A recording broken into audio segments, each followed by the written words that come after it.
สวยงามขัวเป็นครัวดินสลับไม้เนาะยังใส่ไม้อยู่แต่ว่า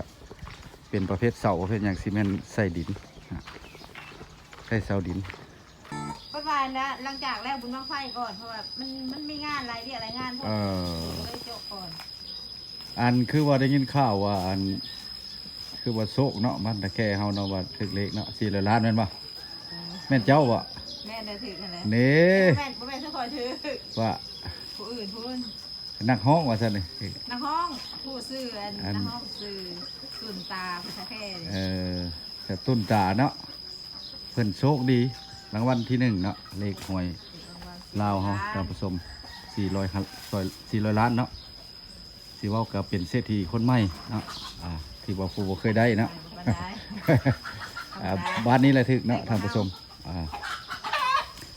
มื้อนี้ก็เบาแปลงมาเก็บภาพบรรยากาศสิเก็บภาพที่ว่า3-4 จุดเนาะคือครัวบ้านตะแค่แล้วก็ครัวบ้านอันนาทางเข้านาดูก็สำเร็จแล้วเนาะเห็นคลิปเพิ่นเข้าไปถ่ายเนาะแต่ว่าเพิ่นบ่ได้เปิดเลิกบุญบังไฟแล้วเพิ่นสิเปิดเนาะพี่น้องไปเบิ่งนำกันเนาะแต่ว่าน้ำขึ้นหลายสันใดแล้วสบายดีพี่น้องมื้อนี้บ่แปลงสิพาพี่พาน้องเปลี่ยนบรรยากาศใหม่ไปอัปเดตสถานการณ์เบิ่งติดตามเบิ่งบุญบังไฟบ้านท่าแค่พี่น้องไปเบิ่งน้ำกัดไปค่อยลุ้นน้ำกัดว่าบุญบังไฟหรือว่าครัวบ้านท่าแค่เพิ่นเฮ็ดแล้วเนาะแต่ก่อนในมื้อก่อนเราใช้ครัวไม้เนาะเฮาไปก็สิผ่านทางที่ว่ามีทางรถไฟแล้วก็พาตัวนี้ก็จุดซอยเข้าในกลางบ้านเนาะท่านผู้ชมตัวนี้ก็คือวัดบ้านท่าแค่ก็สวยงามพี่น้องครัวก็แล้วพี่น้องน้ำโดนก็ขึ้นหลายเติบแล้วพาพี่พน้องเข้าไปเบิ่งน้ำขึ้นหลายสำไรแล้วสวยงามครัวเป็นครัวดินสลับไม้เนาะยังใส่ไม้อยู่แต่ว่าเป็นประเภทเสาประเภทอย่างซีเมนต์ใส่ดินใส่เสาดินโอ้น้องๆเพิ่นลินน้ำบ้านนี้ก็เป็นจุดหนึ่งที่ว่าบ้านที่ว่าเป็นอาชีพหลักเฮ็ดแต่ก่อนแล้วในเมื่อก่อนละหาปูหาป่าเป็นอาชีพเป็นหลักเนาะท่านผู้ชมปัจจุบันนี้ก็เฮ็ดนาก็มีก็ส่วนน้อยเนาะน้ำกำลังขึ้นมาแปลงสีเก็บภาพบรรยากาศให้พี่ให้น้องเบิ้งเกี่ยมใส่บุญบังไฟเริ่มเสียดหัวนี่เป็นบกห่างบังไฟเริ่มเสียดห่างเริ่มขึ้น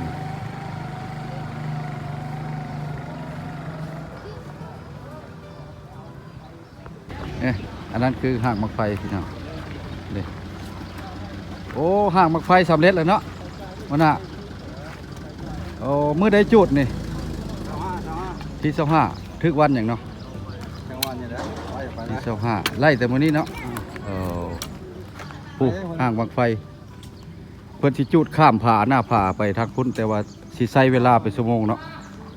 ติดตามมึงต่อไปทำผสมวันที่25เพิ่นว่าเนาะบุญบังไฟท่าแค่เฮา24เป็นมือตั้ง24เป็นมือตั้งเพิ่นว่าไอ้ใหญ่เพิ่นว่าอันนี้ก็เป็นทั้งคณะกรรมการคณะบ้านเพิ่นกะเกียมห่างติดตามคลิปต่อไปเนาะที่ว่ามาจุดบังไฟที่25อย่าลืมอย่าพลาดไปกันต่อพี่น้อง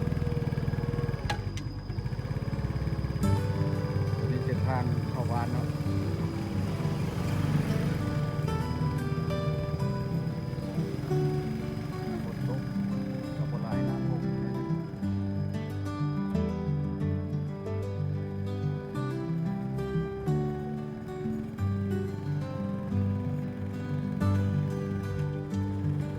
บ้านนี้ก็ส่วนหลาย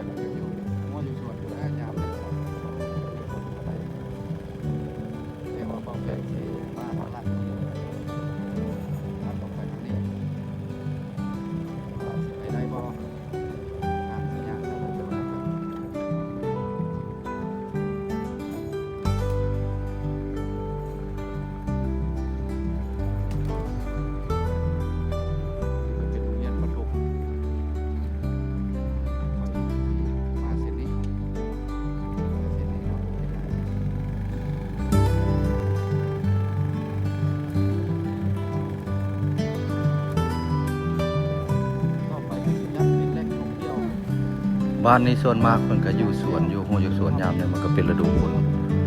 แปะสายหนองเท่าหรือว่าหนองพะดางหรือว่าหนองกลางหนองไต้หรือว่าทางลัดเขาทำประเสื่อมพี่น้องเขาเนาะมันสิเป็นทางลัดตัวนี้ก็เราแปลงสิไปเก็บภาพข้างทางลงเบิ่งสิไปได้บ่ทางขี้ตมจักหลายจักหน่อยเนาะผ่านไปทางอุปสรรคก็ถือว่ามันผ่านโรงเรียนก็ยังมีจุดโรงเรียนประถมมัธประถมบ่แม่นมัธยมประถมบ้านทะแคหรือว่าทรายหนองเท่าหรือว่าทำประเสื่อมนั่นเองจุดนี้ก็บ้านนี้ก็ถือว่าเป็นบ้านที่ว่าเฮ็ดการผลิตคือปลูกยาพี่น้องปลูกยาให้โรงงานยาสูบอยู่นครหลวงเวียงจันทน์เนาะบางพวกท่านก็กู้เงินกู้คำยืมปลูกให้บริษัทยาสูบลาวเน้นรักเนาะปลูกมันก็ส่วนน้อย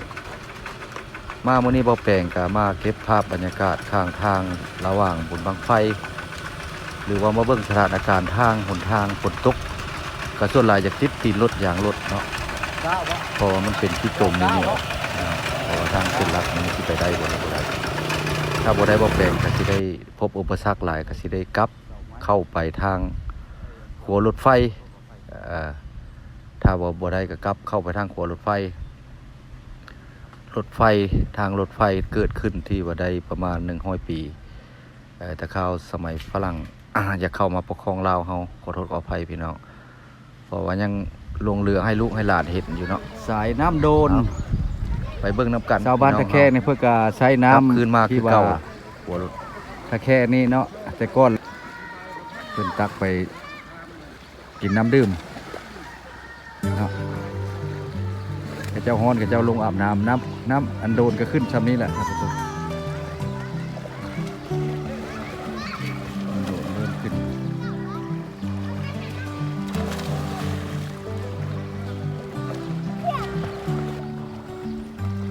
ขัวก็สวยงามแบบนี้แต่เก้าหลักขัวไม้เนี้ยมันฮัก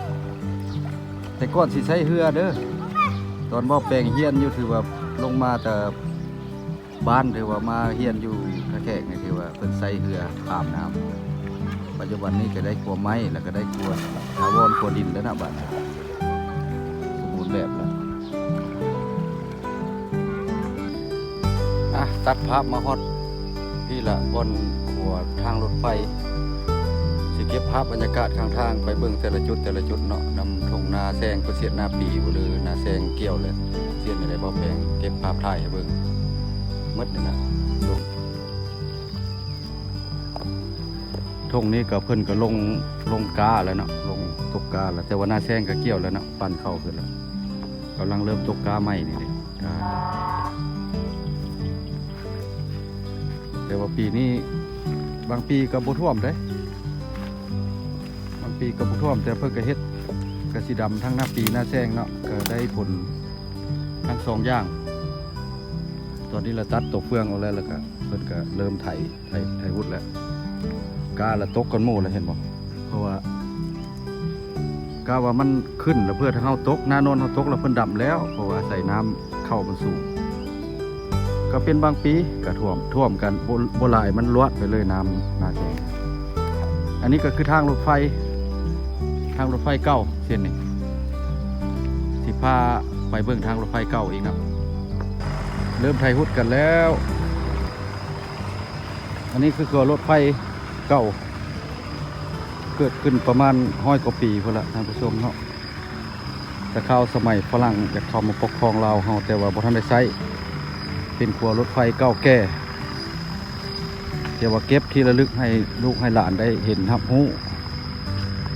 ว่าทางรถไฟนี่เราบ่ได้ทันได้แล่นนะแต่ว่าเฮ็ดทางรถไฟเข้าสู่ไปเวียดนาม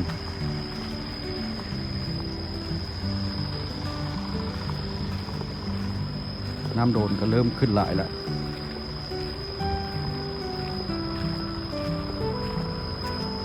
แต่ยังบ่ฮอดเครื่องพังหรอกเนาะยิ่งพัดสวยงามตัวนี้จะเป็นภาพด้านหลังรถไฟ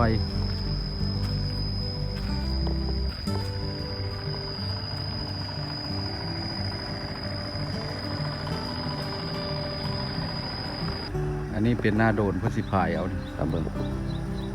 เพิ่นสิพายเอาเลยอันนี้ตัวนี้ตกกาแล้วตกกาเรียบร้อยแล้วก็ตัวนี้ก็เริ่มไถไว้แล้วไถมากใหญ่เลยเอารถไถใหญ่ไถเลยเพิ่นส่งไถอยู่ส่วนแก่เพิ่นสิพายเอาเลยบรรยากาศเก็บภาพอยู่ทุ่งนาภาพบ่สวยบ่งามก็ขอโทษขออภัยเพราะว่ามันแดดช่วงนี้ก็10 โมงปลาย10 โมงปลายขอโทษขออภัยภาพบ่งามบ่สวยก็ได้เนาะ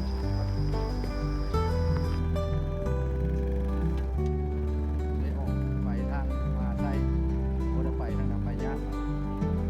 ฝนตกแล้วมีแต่กินตกไปบ่ได้ เป็นอีกอย่างนะครับทางเข้ามาเชื่อมเลยว่าอย่างทางแรกไป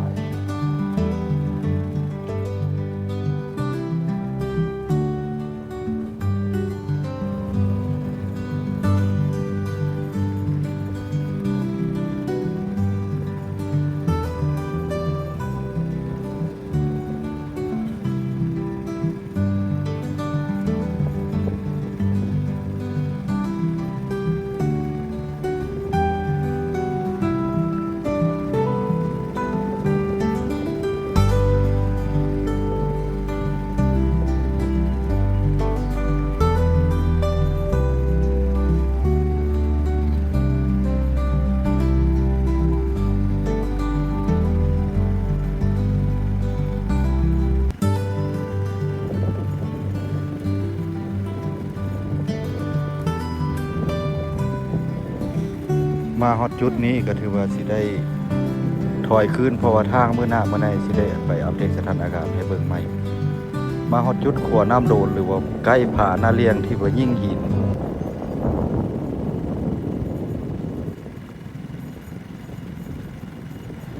หรือว่าทางไปบัวละพาพี่น้องทางเป็นทาง3 แยกไปถ้ำนางแอ่นถ้ำประภาแล้วก็ถ้ำประเสื่อมที่ว่าเกิดขึ้นใหม่ในมอพี่น้องเฮาพาพี่พาน้องมาอัปเดตสถานการณ์ให้พี่น้องเฮาเห็นทางต่างประเทศคนลาวเขาอยู่ต่างประเทศหรือว่าพี่น้องชาวไทยเฮาอย่าลืมอย่าพลาดเข้ามาชมคลิปใหม่ๆพี่น้องเฮาเนาะคลิปนี้ก็สิได้บ่มีหยังหลายเนาะอัปเดตเส้นทางหรือว่ามาบุกงานบั้งไฟให้พ่อให้แม่เห็นเนาะขอเข้ามาเป็นกำลังใจในเด้อพี่น้องทางซองบ่าวแปลงบรรณาเนาะวิถีชีวิตมื้อนี้ก็มาคนเดียวพี่น้องเฮาฝากพี่ฝากน้องเข้ามาเป็นกำลังใจกันเนาะไปหันไปนี่ก็ได้ช่วงนี้ก็เป็นฤดูฝนพี่น้องบ่าวแปลงก็ช่วงใดเฮ็ดนาก็สิได้อัปเดตสถานการณ์ให้พี่ให้น้องได้เห็นทางต่างประเทศเนาะหรือว่าทางใดก็แล้วแต่เฮาสิแวนี่น้อยหนึงพี่น้องแล้วก็ขอปิดคลิปไว้เพียงซ้ำนี้เด้อพี่น้องเฮาเนาะไปก่อนพี่น้องบ๊ายบายคลิปนี้ก็ได้ฮอดขัวน้ำโดนแล้วพี่น้องตัวนี้กระทางขึ้นผาหอมไปก่อนพี่น้องอันนี้ก็คือจุดครัวที่ว่าเข้าไปถ้ำปลาเสื่อมหรือว่าถ้ำปลาฝาอันนี้น้ำโดนก็ขึ้นโบราณวิโลนี่ก็จะได้ขอปิดคลิปหน้าคลิปในจึงพบพ่อกันไม่ให้สีถ่ายให้เบิ่งไม่ท่านผู้ชมไปก่อนสายลำน้ำโดนกลับบัวบัดนี่ กับแรกเขาเห็นปี บ่ ยัดปิ้งบ่เอ้ยว่าสิเอาหน้ากากมาดำป่าก็เลยบ่ได้นั่นเนาะป่ามีอยู่บ่ซาดำเบิ่งครับ มีแล้ว มีฮอดงู งูก็มีเนาะงูก็มีท่านผู้ชมน้องๆของเรางูก็มีน้ำขึ้นใหม่งูมีเด้อ